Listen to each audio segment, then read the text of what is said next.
Hello and welcome to Niranjan Media. Today we got a special guest here, Logan with me, one of the greatest of the Australian fans, and he got more idea about the Australian cricket. Welcome to the show, Logan.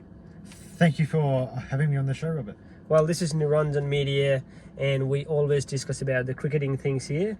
It's a great pleasure that I got you today here. Thank you very much. Okay, let's talk about these things. You know about that, what is going on in the Aussies. Absolute horror story for England. Yep. They've found it really tough here in Australia after a few people not really being able to hold up to their batting expectations. Yeah, but the first test match, of course, it was a beginning, you know. We can expect like Australia would always start a favourite. A lot of people's predictions about is 5-0. And at the time I was saying with you as well, at that time I say 2-2. It wasn't the cards, but the way England played throughout the whole series is absolutely ridiculous. Yeah. And now even they're just going worst. I don't know what's happening in the dressing room. I don't know what's happening in what's happened to the players as well. You know, everything's went down. The players' morale, you know, is everything down. What is the reason like that England failure here in these Ashes? I'm not too sure, to be honest, but I think that most of their players that are on the squad are more used to playing white ball cricket rather than red ball and yes, pink that's ball. a fact. Yeah. So this is the third test. You know that Australia already won the Ashes before that. This Melbourne test, they won already 2 test matches on Adelaide Oval and on the Gabba. And the third test, we would have expected that Melbourne, maybe England come with a bit of a fight. But no, it just everything, they just make mess of it, everything. Yeah.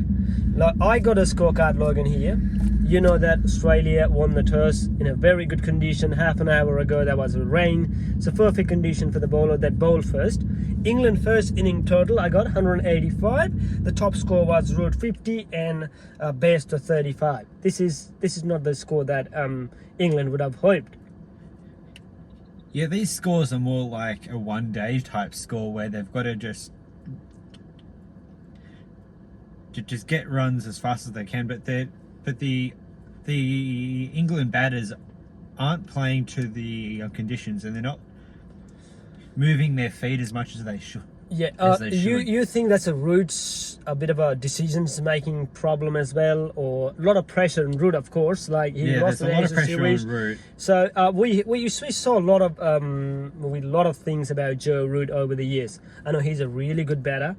With nothing to complain about his batting, but when he's come to captaincy skills, when you have to take the tough decisions, we saw a lot of changes that he made, and then that's everything went against the team. That's what we saw over the last 2-3 test matches here in Australia, or they played against India back at home. Yeah, well, all 3 tests here in Australia, they've had a different squad every test. Yeah. That's if you change 4 changes, if you do 5 changes at a single test match, that means there's something wrong. Yeah. And for the other side, Australia going really good. They won now the Ashes series. They retained the Aces. That's a good thing. And I got a scorecard like perfect bowling conditions on the first inning. Pat Cummins got 3 wicket. Lyon, he's all-time great. He got 3 wicket.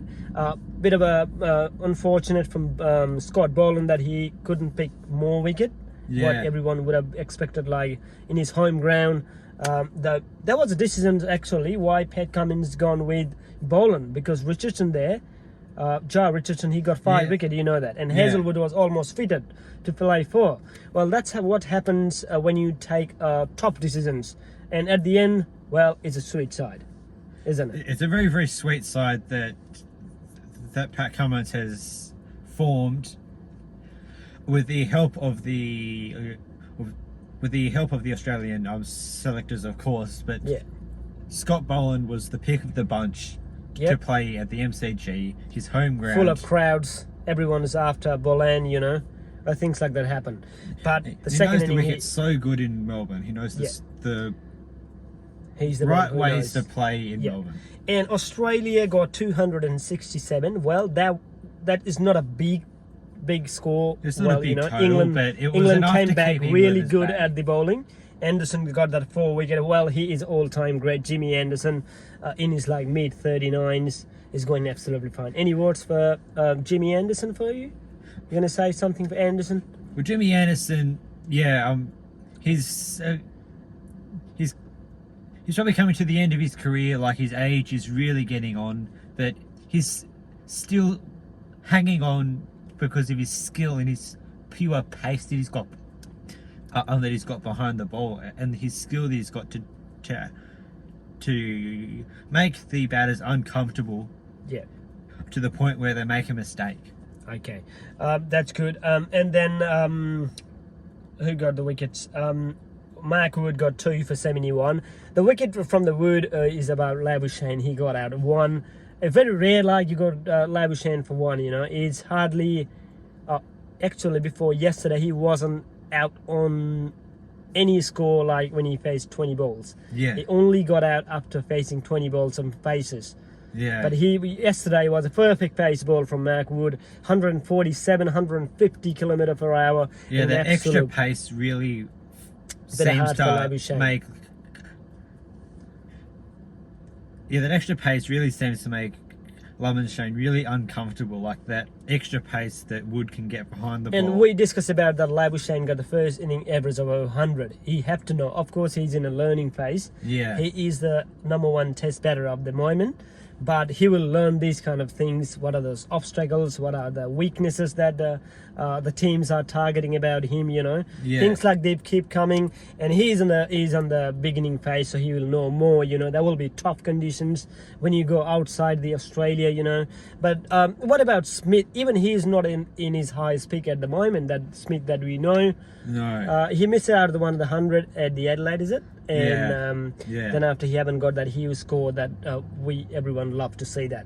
What about your thought on Smith batting at the moment? Smith isn't, like you just said, Smith isn't at his best, but he's still able to perform to a standard where he is moving the Australian total along, even in the toughest of times. And they all out for 267, and England batted yesterday. 4 down for 31 when they finished yesterday. I think so. Yeah. What's happening with the England batters? Because it's not the problem with the bowlers. Bowlers did a fantastic job. Mate, you got 267 Australian score, and then they have a hope. If you still run behind by 80. It's not a big difference if you play well, if you make some 100-run opening partnership, whatever, But if you check the whole scorecard about England, 2 for 7, 2 for 12, 2 for 15, and Root comes in. Pretty hard to score for Root as well, but he always score in the pressure conditions. Yeah, Root's always able to score in the really, really tough conditions. So that means he didn't got any support from the other end. That's very unfortunate. Yeah. Root has the skill to just push on, but he hasn't had any support from any of the other batters. Yeah. To actually stay at the crease and just move on through the. They all out for time. 68 when they start batting from this morning. Yeah. 68, man. They are just going worst. What's happening to them now? This is not the test cricket that everyone hoped. What happened to those people who already got the ticket for day 3, day 4, or even day 5? This is not the test that we wanted to see. Of course, we wanted to see Australia win. Yeah, but yeah. You wanted to see the competitive match at the same time.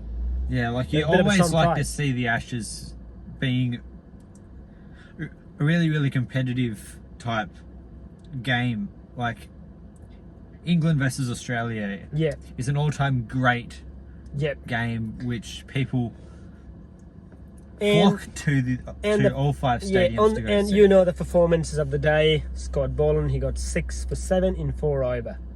What an absolute legend! What a cricketer he is. What are you going to say with him, with his Scott performances? Boland at home has just proven to the rest of Australia that he is the next up-and-coming bowler for Australia. So now for the pressure is on the Pat Cummins at the moment, not because of the team winning or losing, just because of the bowling combination, because everyone whenever comes in the bowl it did a fantastic job. So in the next test in the Sydney Cricket Ground, the New Year test, Yeah.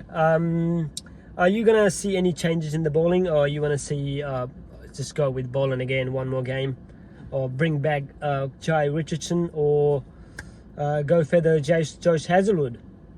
I reckon that Pat Cummins will be happy with his bowling attack, but I believe that he might keep Boland in, but then again, if Hazlewood is ready to come back, he'll go with Hazlewood, because I mean, like, seriously, they just scored 68 and they lost the test by an inning and 14 runs. That's all the story that we got, and this is not the story we want to discuss, but it is fact. it is fact, yeah. It is fact. It is really a horrible case. I don't know what's happening to the England fans, what they're thinking about. I don't know what's happened to the England supporters.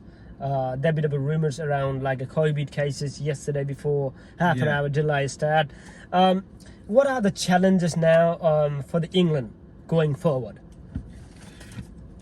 Well, the major challenges that England will now face is to find the right squad, or the right playing 11 that will get the best of both worlds, batting and bowling. Yeah, but if you change At the moment, the bowling is pretty much spot on, but the batting needs a bit of work, and they need to make a few tweaks to the lineup. Or what happens, for example, if England come back really hard and win 2 matches, that's still a bit of a pride for them, like 3-2 is not a bad. yeah, You reckon that the team gonna go group together and then practice a bit more hard and don't make too many changes, just stick with the plan and then get back to the Sydney Cricket Ground for the better tests? yeah.